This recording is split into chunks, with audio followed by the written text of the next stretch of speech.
नमस्कार, मी जितेंद्र सुधाकर बजाज. कोकणचे वैभव असलेल्या सागर डिजिटलच्या बातमीपत्रात आपले सर्वांचे स्वागत. पाहूया आजच्या ठळक घडामोडी.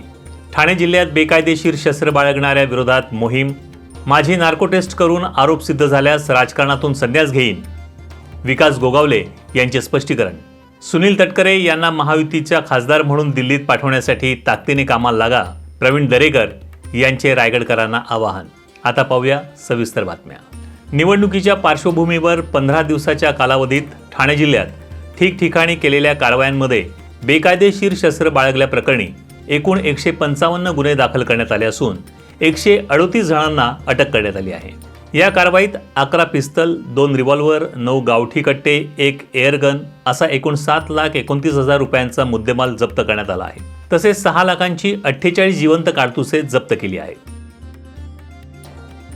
अनिल नवगणे यांच्यावर गाडीवर झालेल्या हल्ल्याप्रकरणी माझ्यावर आणि माझ्या सहकाऱ्यांविरुद्ध केलेले आरोप खोटे असून हा बदनामी करण्याचा कट आहे, असे युवा सेनेचे कोर कमिटीचे सदस्य विकास गोगावले यांनी पत्रकारांशी बोलताना आपल्यावरील आरोप फेटाळून लावले. नार्को टेस्ट करण्याची किंवा रायगडावर जाऊन छत्रपती शिवाजी महाराजांसमोर शपथ घेण्याची माझी तयारी आहे, तर अनिल नवगणे यांनी स्वतःच हा हल्ला घडवून आणला असावा, अशी शंकाही विकास गोगावले यांनी व्यक्त केली. रायगड किल्ल्यावरती त्यांनी यावं, मी येतो आणि मी तिथं शपथ घेतो छत्रपती महाराजांच्या पायाची, की मी जर का हल्ला केला असेल तर मी राजकारणाचा संन्यास देईल, करीत मी या मतदारसंघात तोंड दाखवणार आहे.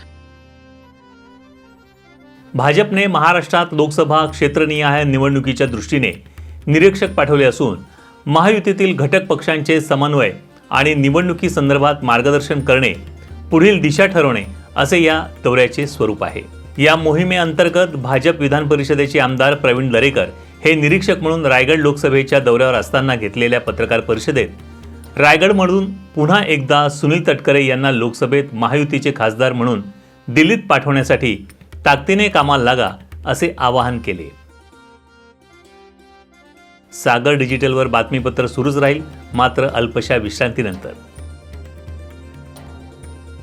एक कर्तव्य देशप्रेमाचे, एक कर्तव्य लोकशाहीचे, एक कर्तव्य मतदानाचे, एक कर्तव्य सन्मानाचे. चला मतदान करा आणि कर्तव्य बजवा.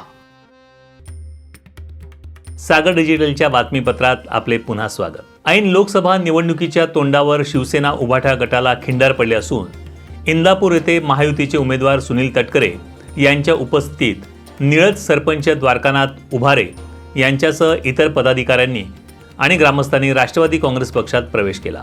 कल्याण डोंबिवली ग्रामीण उपजिल्हाप्रमुख प्रकाश म्हात्रे आणि माजी नगरसेविका प्रेमा प्रकाश म्हात्रे यांनी 4 मे रोजी मुख्यमंत्री एकनाथ शिंदे आणि खासदार डॉक्टर श्रीकांत शिंदे यांच्या उपस्थितीत शिवसेनेत प्रवेश केला.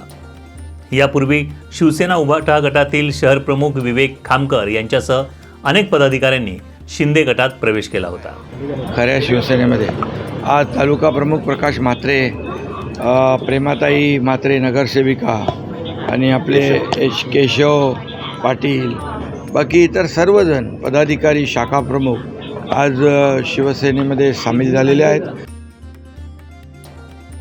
रायगड लोकसभा मतदारसंघातील इंडिया आघाडीचे उमेदवार अनंत गीते यांच्या प्रचारासाठी उद्धव ठाकरेंची 5 मे रोजी अलिबागच्या JSM मैदानावर सभा होणार आहे. त्यासाठी इंडिया आघाडीच्या कार्यकर्त्यांची जोरदार तयारी सुरू आहे. इंडिया आघाडीचे उमेदवार अनंत गीते, शेतकरी कामगार पक्षाचे सरचिटणीस आमदार जयंत पाटील यांच्यासह इंडिया आघाडीतील घटक पक्षांचे पदाधिकारी यावेळी उपस्थित राहणार आहेत. या होत्या सागर डिजिटलच्या बातम्या. या बातम्यांसंदर्भात आपल्या सूचना आणि प्रतिक्रियांचे आम्ही नक्की स्वागत करू. पुन्हा लवकरच भेटू. तोपर्यंत धन्यवाद. सागर डिजिटलच्या यूट्यूब चॅनलला लाईक करा, शेअर करा, सबस्क्राईब करा आणि ताज्या घडामोडी नियमित पाहण्यासाठी बेल आयकॉनला प्रेस करा.